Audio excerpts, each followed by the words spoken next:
For 2 weeks, I kept hoping destiny would allow. Each time I entered a bus, I looked at every seat, searching for that face that smiled with her eyes, but she was never there. Sometimes, I felt maybe she only said those words to end our talk politely. Still, each time I saw a girl reading a novel, my heart would beat fast, then slow down when it wasn't her. Then, one Saturday afternoon, something happened.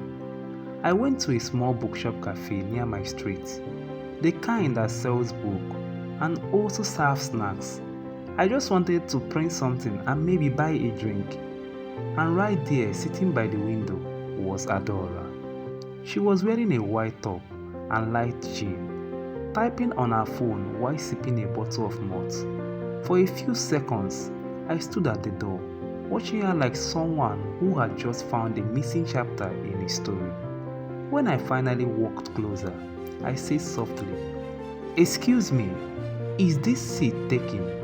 She looked up, her eyes calm, her face warm. She smiled politely. But she didn't recognize me. My heart sank a little, but I smiled back and sat down anyway. For a while, I didn't say anything.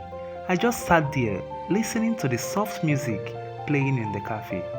Then she looked at me again and asked, "Sorry, have we met before?" The question melted something inside me. I laughed lightly and said, "Yes, in a bus you were reading Love Beyond the Hills.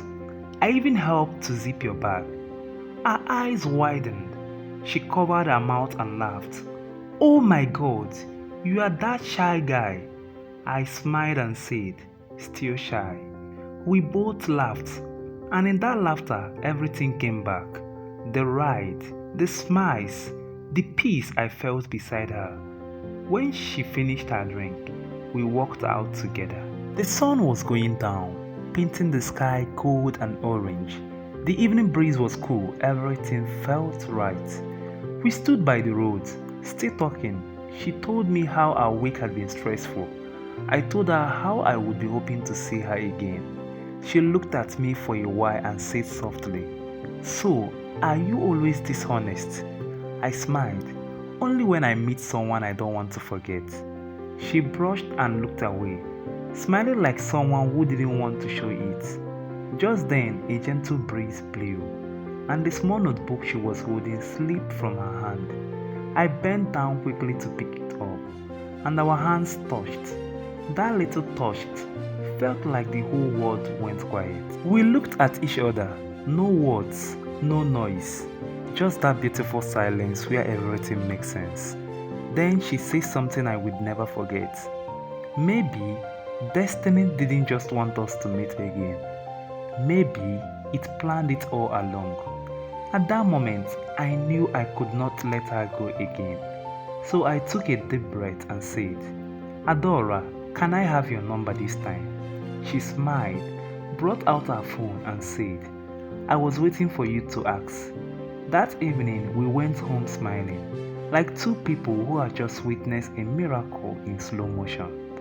And now, every time I enter a bus, I still remember that first day she sat beside me.